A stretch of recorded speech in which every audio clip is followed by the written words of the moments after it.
Hey guys, it's AOG Lifestyle, Malcolm Meadows. Pretty excited today, and you'll hear me say this a lot because there's so many and it's hard to choose. There's a bunch of them that I love, but this story right here is one of my favorites. Like I said, it's hard to choose your favorite verse of the Bible and your favorite story of the Bible and just pick one because there's so many great stories and so many great verses. I mean, the whole thing really, if you ask me, is my favorite. But today we're going to be talking about, again, the series I talked about earlier, the miracles that Jesus performed, and the one we're going to be talking about today is the paralytic in Capernaum that Jesus healed. He forgave him and healed him. You can find this in Matthew chapter 9 verses 1 through 8. You can also find it in Mark chapter 2 verses 1 through 12 and Luke chapter 5 verses 17 through 26. Me, I like it out of Mark because I feel just it's not different. It's just I feel like it's a little bit more detailed, and also I like this because, like, in each one of them, it shows you that Jesus feels in his spirit what the scribes are thinking and all that, and he kind of calls them out on it, and it's kind of like him saying, "Who are you to question me?" And I'll point that out when we get into it. But like I said, we're going to be in Mark chapter 2, verses 1 through 12.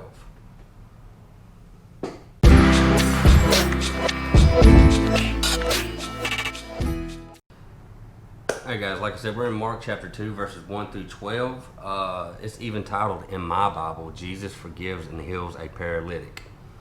So I'm going to start reading to it, and I'm going to stop in some things and, explain some things that I think. And so here we go. Chapter 2, verse 1. And again he entered Capernaum after some days, and it was heard that he was in the house. Immediately many gathered together so that there was no longer room to receive them, not even near the door, and he preached the word to them. So many gathered around him because they've been hearing about who this man is and what he's done. Like, they couldn't even, the streets were covered, the outside of the house. I could just imagine people peering through the windows, trying to get a closer look to see who this man Jesus is.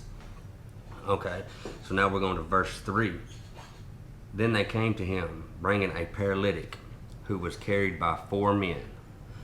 And when they could not come near him because of the crowd, they uncovered the roof where he was. So when they had broken through, they let down the bed on which the paralytic was lying. When Jesus saw their faith, he said to the paralytic, "Son, your sins are forgiven you." When Jesus saw their faith, the kind of faith they had, because they knew that Jesus could heal him. They knew, they had no doubt in their mind.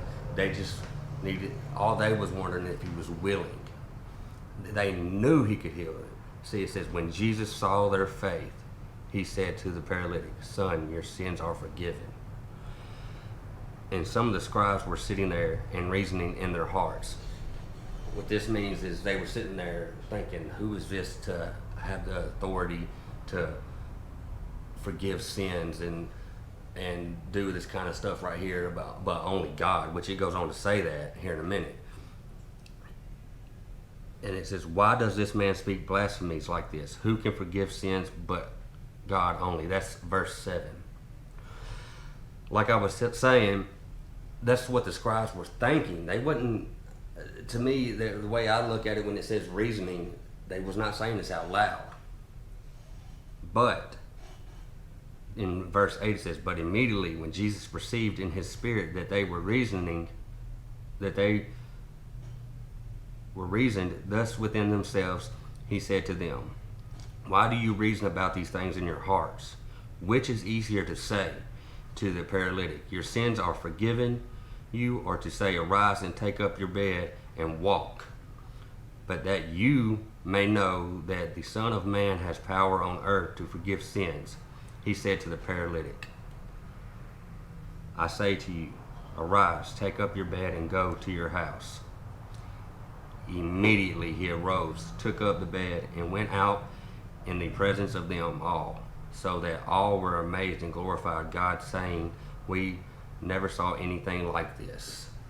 Started glorifying God's name for what Jesus just did. That right there, if you ask me, if I was there and they were the scribes, and what I can imagine was going through their mind, like, what is going on? This is really the Son of God. This man has the authority to forgive sins and heal people. I imagine being there. I would love to have been there, like just to see this happen. It blows my mind. This is another beautiful story. But like I said, I like it a lot because Jesus calls the scribes out. He says, why do you reason about these things in your hearts?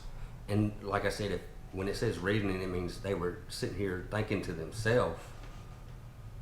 So Jesus basically told them what they were thinking and called them on it. That's powerful right there. And told the paralytic to get up and take his bed and walk home, and then immediately he rose up. Pretty cool if you ask me. I have no doubt in my mind. A lot of things in here, there's nothing that Jesus, God, cannot do. If it's in his will, he'll do it. Now, that's the thing where we get messed up a lot, is wanting our own will, wanting it our own way. You got to let that go. Pray God's will be done and not ours. And because it's going to be done anyways. So, that's just a little message right there for you. As always, we love you. God bless you. And don't forget to put on the full armor of God.